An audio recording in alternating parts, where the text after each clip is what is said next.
Inequalities are different for different people. For example, different groups like LGBT, people, someone who has got some disabilities, or people from ethnic minority background have got different issues. I've experienced inequalities over quite a lot over since I've lived here. I've lived here about 15 years now. Most recent one has been literally this week, where I've been called the F word, the H word, and that's actually in my own block of flats where I live.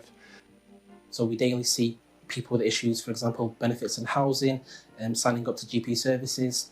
These are, for example, refugees, asylum seekers who don't have the English language.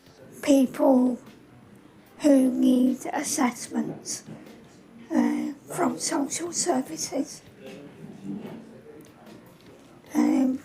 not getting their needs met. Yeah, loads of time I've experienced inequality, and discrimination. Well, as a woman in Salford, to access mental health help, counselling or anything like that, they don't take into account whether you've got any children to find care for, to actually go and get this help. Because if you need something and you need to talk to somebody, to find a person that knows what that disability is you're talking about is very, very hard. I'm a father of a Down syndrome boy who's now 41 years of age. And when he was in his 20s, he used to spend 2.5 days at college and 2 days at a day centre run by the council. But then the colleges were stopped for him because he couldn't read or write, and it really upset him because what he was doing dancing, cookery, basic life skills. And even now, as we pass the Worsley College, he says, why can't I go back there? I mean, everybody in the UK who are deaf have experienced this. It's the use of masks during the pandemic. Total discrimination for us deaf people. A lot of my friends are in the same boat, have experienced the same thing, that anger of not being able to understand. And all it is just asking people just to lower the mask so I can lip read them. I think the pandemic has made it hard to be treated equally. Communities that we work with who are mostly disadvantaged and with little or no English language, they were left in the dark and they had no support, so they couldn't access basic necessities and they couldn't access important information relaying from government and local council as well.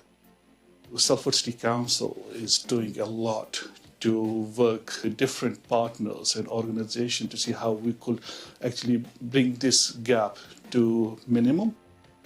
I think an equality strategy is really important for me to include a pan-sectional approach to tackling inequality.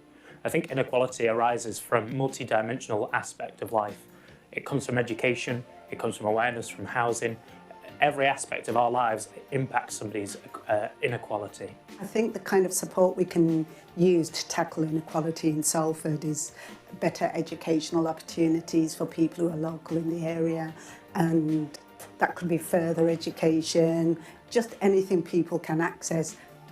I think one of the key things the strategy should include is training. That's not just for the general public on inequalities, to raise awareness and community cohesion, but more directly aimed at the police and ambulance and fire themselves on how to actually treat LGBT people when they are engaging with them.